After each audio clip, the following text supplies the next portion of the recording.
لا مش من نفس المكان. سمك تاني والله قاعد كلام جوه يا عم بس ايه يا حاج؟ ده بالسمك قاعد كلام جوه مبروك.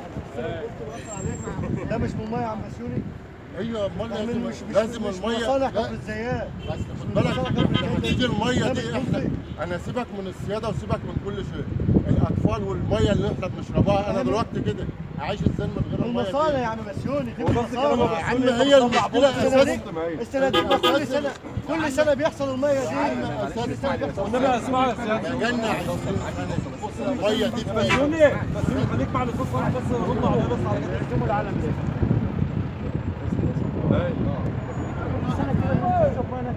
معروف. السمك كله طالع حي. السمك ده مش اللي بيموت يا حاج. السمك اهو بيموت بس نادي.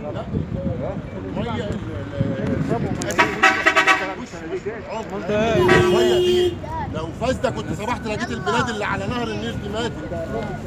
انما النسبه التلوث بتاعتها قدره ربنا واخده ايه عمق متر ونص. انما السمك اللي تحت في بيئه طبيعيه عاديه. بس طبعا كده الموضوع ما ينفعش. يعني كده دي السمك ده مش من تلوث الميه. في الاول وفي الاخر هو مسؤولين عن الجبر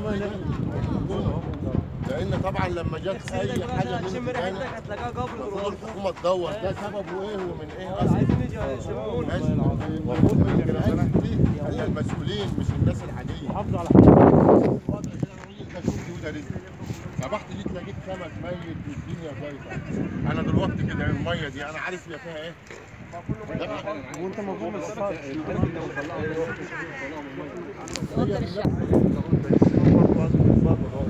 الميه مش مسممه. الميه فيها نسبه تلوث عاليه. فيها نسبه تلوث كبيره. انما الميه لو اتسممت يعني انا شارب من الميه النهارده انت بتكلمني وانا شارب من الميه مره واثنين. لو الميه دي مسممه كنت جيت لقيتني حي وكلمتني. يا عم بس احنا مش عارفين نشربها عيالنا من الميه اللي فيه. يا عم هو ملوش ذنب، هو ملوش ذنب، هو ملوش ذنب. الميه والميه هو في سؤال اصلا يا ريس يا عم ما هو ليه اضرار سلبيه علينا. السمك ده غلط علينا. يا عم السمك ده غلط علينا احنا. الميه مش نظيفه يا ريس.